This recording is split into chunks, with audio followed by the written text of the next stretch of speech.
Welcome back to Athletic Everyday Day number 339. Got a kind of active recovery session here for you. This is programmed in once a week, and I'm thoroughly enjoying doing these cardio sessions. You can just pop a podcast on or listen to an audiobook while you're doing low intensity steady state cardio. On the treadmill, it's quite nice also because you can see your exact pace that you're running at, and whether you want to increase the speed, maintain the speed, decrease the speed, based on how you're feeling. And so, first exercise here, obviously running.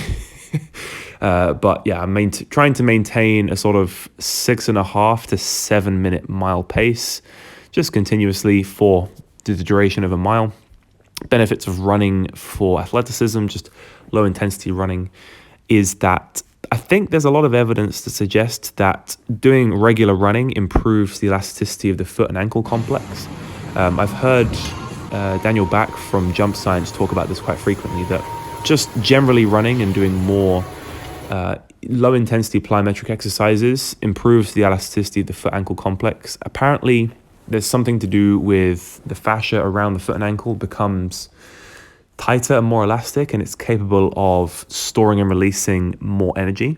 Something to do that with all those larger and larger ground contacts, larger and larger volume of ground contacts. So there's definitely some evidence to suggest that, and I think that could also be something that would benefit my athleticism going forward.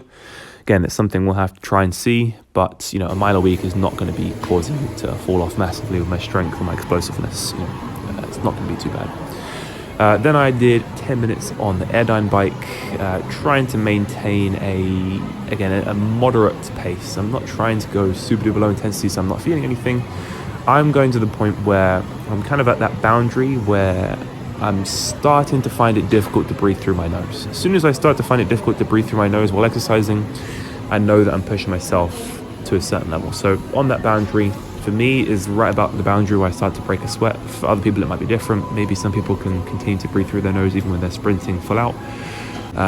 But for me, that's like the boundary for me, where I know I'm training at the right intensity for the desired outcome, which is just improved rate of recovery and improved just benefits for the cardiovascular system, as well as just general endurance. So that was the kind of cardio aspect of the workout, and then I finished up with some bent leg calf raises to target the soleus muscle. I really like doing it with this setup. It's the least awkward to set up. Obviously, the leg extension machine in a public gym is probably the most difficult machine to find free. Every time I'm sort of glancing over it, there's always like a queue of 2 people for it, which is kind of crazy.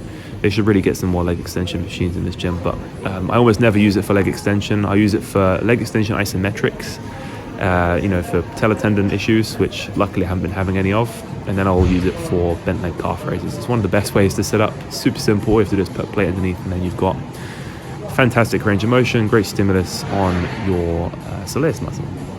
Anyway, that was bent leg calf raises.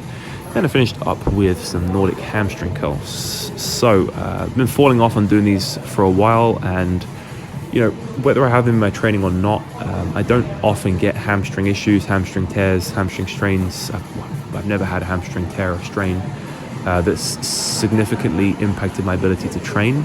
So that is the main benefit of doing Nordic curls. They kind of bulletproof your hamstrings from those issues.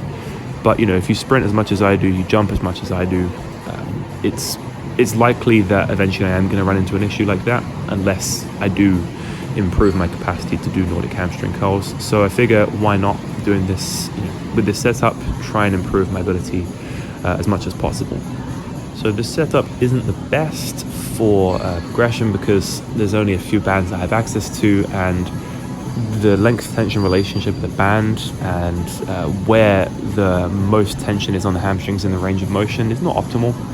But I think doing a set of this, as well as doing sets of just fighting down on the negative, over time should help me to improve my Nordic hamstring capacity, improve my ability to get that first ever bodyweight Nordic hamstring curl. Anyway, that is pretty much it for today's session, guys. Hope you enjoyed watching, hope you got some value from this content, and I will catch you in the next video.